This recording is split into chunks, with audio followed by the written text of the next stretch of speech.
అధ్యక్ష రాష్ట్ర విభజన తర్వాత 2014లో చంద్రబాబు నాయుడు గారి నాయకత్వంలో ఒకే రాష్ట్రం ఒకే రాజధాని కానీ అభివృద్ధి వికేంద్రీకరణ జరగాలి.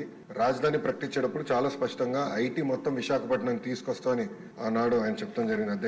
అధ్యక్ష చంద్రబాబు నాయుడు గారి చొరవ వల్ల ఈరోజు ప్రపంచంలో ఎక్కడికి వెళ్ళినా 20% మంది ఐటీ రంగంలో తెలుగులు ఉంటాం. నిజంగానే మనందరం గర్వపడాల్సిన అవసరం ఉంది అధ్యక్ష. కానీ వాళ్ళు మన రాష్ట్రంలో పనిచేసేదానికి సరైన ఎకో సిస్టమ్ లేకపోవడం అనేది చాలా చాలా బాధాకరం. ముందు చూపుతో డేటా సెంటర్ పాలసీ ఆనాడు తీసుకొచ్చి అదానితో కూడా ఒప్పందం కుదుర్చుకుని వాళ్ళు కూడా ఆనాడు భూములు కేటాయిస్తాం జరిగింది, శంకుస్థాపన చేస్తాం జరిగింది. కానీ అది ఆగిపోతాం జరిగింది అధ్యక్ష 2019 నుంచి 24 చూస్తే అధ్యక్ష ఎలాంటి యాక్షన్ లేదు, ఒక్క కాన్క్లేవ్ జరగలేదు, ఒక్క పరిశ్రమ రాలేదు అధ్యక్ష. బాధాకరమైన పరిస్థితి ఏంటంటే ఆనాడు ఒక మంత్రిని అడిగారు అధ్యక్ష, ఆ రేస్ ఏదో హైదరాబాద్ లో జరుగుతుంటే ఇది మీరు ఎప్పుడు తీసుకొస్తారు ఆంధ్ర రాష్ట్రానికంటే కోడి ఇంకా గుడ్డు పెట్టలేదు, లేదంటే గుడ్డు కోడి పెట్టలేదు ఏదో చెప్పాడు అధ్యక్ష. అది దేవుడి తెలియాలి ఏం చెప్పాడు. ఆ రోజు నుంచి ఆంధ్ర రాష్ట్రం అనేది ఎగతాళి చేశారు.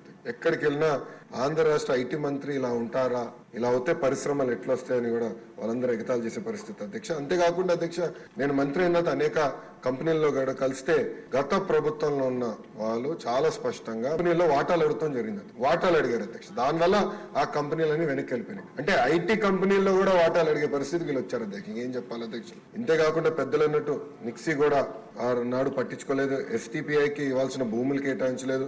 ఇంకా మిలేనియం టవర్ ఫేజ్ 2 వచ్చే గల అక్కడ సచివాలయం పెడతామని మొత్తం డ్రామా నడిపించారు అధ్యక్ష. సచివాలయం పెట్టలేదు, అలానే ఐటీ కంపెనీలు కూడా అది కేటాయించలేదు అధ్యక్ష. దానివల్ల ఆంధ్ర రాష్ట్ర యువకులు చాలా చాలా నష్టపోతాం జరిగింది అధ్యక్ష. ఎన్డీఏ ప్రభుత్వం ఏర్పడి కరెక్ట్ గా 5 నెలలు అయింది అధ్యక్ష. 5 నెలల్లో నేను ప్రధానంగా చేసింది ఏంటంటే ఉన్న ఐటీ కంపెనీలు అందరితో నేను మాట్లాడటం జరిగింది. అంటే ఆంధ్ర రాష్ట్రంలో ఉన్న ఐటీ కంపెనీలందరితో 1-on-1 మీటింగ్ పెట్టాను. ఐటాప్ నాయకత్వంలో నేను సమావేశం కూడా ఏర్పాటు చేసుకుని అక్కడ వాళ్ళు ఎదుర్కొన్న సమస్యలు ఏంటి, ఇంకేం చేస్తే బాగుంటుందని కూడా వాళ్ళతో సుదీర్ఘంగా చర్చిస్తాం జరిగింది అధ్యక్ష.